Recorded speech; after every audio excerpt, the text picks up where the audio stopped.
কাশ্মীরে জঙ্গি হামলা নিয়ে ফেসবুকে নিজের মন্তব্য পোস্ট করে হুমকির শিকার অশোকনগরের তরুণীকে ভয়েস মেসেজ করে প্রাণনাশের এবং ধর্ষণ করারও হুমকি দেওয়া হয়েছে। বিষয়টি কান্না করতে করতে মেয়েটি সোশ্যাল মিডিয়ায় পুরো ঘটনা জানিয়ে একটি ভিডিও পোস্ট করে। সোশ্যাল মিডিয়ায় ভাইরাল হওয়া সেই ভিডিও দেখে অশোকনগর থানার পুলিশ বৃহস্পতিবার মধ্যরাতে মেয়েটির বাড়িতে আসে। অভিযোগ, পুলিশের তরফে ওই পোস্ট তুলে নেওয়ার জন্য মেয়েটিকে বলা হয়, না হলে এর জন্য তার পরিবার বা তাকে বিপদের সম্মুখীন হতে পারে। তরুণী ঘটনায় হুমকিদাতা দুই যুবকের নামে অশোকনগর থানাতে রাতেই লিখিত অভিযোগ দায়ের করেছেন। সোশ্যাল মিডিয়ায় তার কান্নার ভিডিও প্রকাশ্যে আসতেই তরুণীর সঙ্গে এক দলীয় কর্মীর মারফত ফোন করে কথা বলেন রাজ্যের বিরোধী দলনেতা এবং রাতে জাতীয় মহিলা কমিশন। সব রকম ভাবে পাশে থাকার আশ্বস্ত করেছেন তারা। আসলে কাশ্মীরের বিষয়টা নিয়ে অনেকেই তো লেখালেখি করছে, কারণ বিষয়টা আমারও ভাল লাগেনি খুব। বিষয়টা যেটা ঘটেছে সেটা তো খুবই খারাপ, খুবই নিন্দনীয়। একজন সন্ত্রাসবাদী কাশ্মীরে সন্ত্রাস ঘটিয়েছে, সেটা নিয়ে আমাদের তো ভারতীয়দের রাগ থাকতেই পারে। সেটা নিয়েই আমি লেখালেখি করি, আরও অনেকেই লেখে, আমিও তেমন লেখালেখি করি। এবার সেটাতে অনেক সমর্থন পাই। তার মধ্যে কিছু কিছু লোকজনের দেখি সেই জিনিসটা পছন্দ হয় না, তারা কমেন্ট সেকশানে এসে তর্কাতর্কি করে। আমিও তাদের অনেক রিপ্লাই দিই যে না, এটা ভুল, ওটা ঠিক।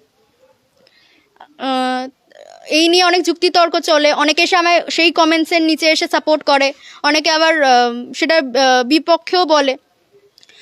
তারপরে শেষমেশ যখন যুক্তিতর্কে আর পাচ্ছিল না ছেলেটা, সে তার বন্ধুবান্ধবদের মেনশন করা শুরু করে নিচে।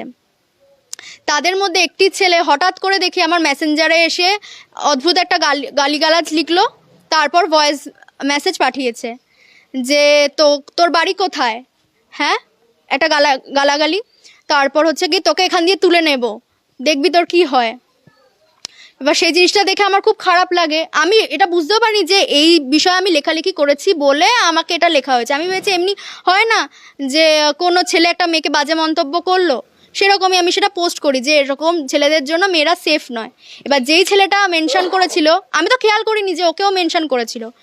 এবার যেই ছেলেটা মেনশন করেছিল সে পোস্টের এসে নিচে এসে লিখছে যে দেখলি তো কি হলো, আরও হবে তোর সঙ্গে এরকম, হ্যাঁ তুই খুব বার বেড়েছিস, তোকে এই করে দেব। সেই তোর বাড়িতে আসছি দাঁড়া লোক নিয়ে। সেই সময় আমি বাড়িতে একা ছিলাম, 6:30 7টা নাগাদ। আমার এতটাই ভয় লাগে যে আমি কি করব, সেই মুহূর্তে আমি কি করব, আমাকে তো বাঁচাতে হবে। আমার মনে হয়েছে তখন একমাত্র মাধ্যম হচ্ছে ফেসবুকে আমার ব্যাপারটা জানিয়ে রাখা উচিত। তখন আমি সঙ্গে সঙ্গে একটা ভিডিও বানিয়ে ফেসবুকে পোস্ট করে দিই। এবার যথারীতি সেটা যথেষ্ট ভাইরাল হয়। আমি বুঝতেও পারিনি এরকম ভাইরাল হবে। তারপরে হঠাৎ রাত 12:30 নাগাদ আমাদের লোকাল থানা থেকে এসে আমাকে বাধ্য করা হয় ভিডিওটা ডিলিট করানোর জন্য। লোকাল থানা থেকে বলছে যে তোমার ভালোর জন্যই ভিডিওটা ডিলিট করে দাও, না হলে এর পরবর্তীতে কি হবে তখন তুমি বুঝতে পারবে। তুমি তো বাড়িতে থাকো, তোমার পাশে তোমার মা বাবা ছাড়া কেউ নেই, তাদের যদি কোনো ক্ষতি হয়ে যায় তুমি তার দায় নিতে পারবে তো? তারা আমায় অনেক রিকোয়েস্ট করে, আমিও রিকোয়েস্ট করি যে না, আমি তো কোনো ভুল করিনি, আমি তো এখানে কাউকে অ্যাটাক করে বলিনি। যারা আমায় খারাপ কথা লিখেছে আমি তাদের বিরুদ্ধে বলেছি, আমি তো এখানে কোথাও ভুল দেখছি না।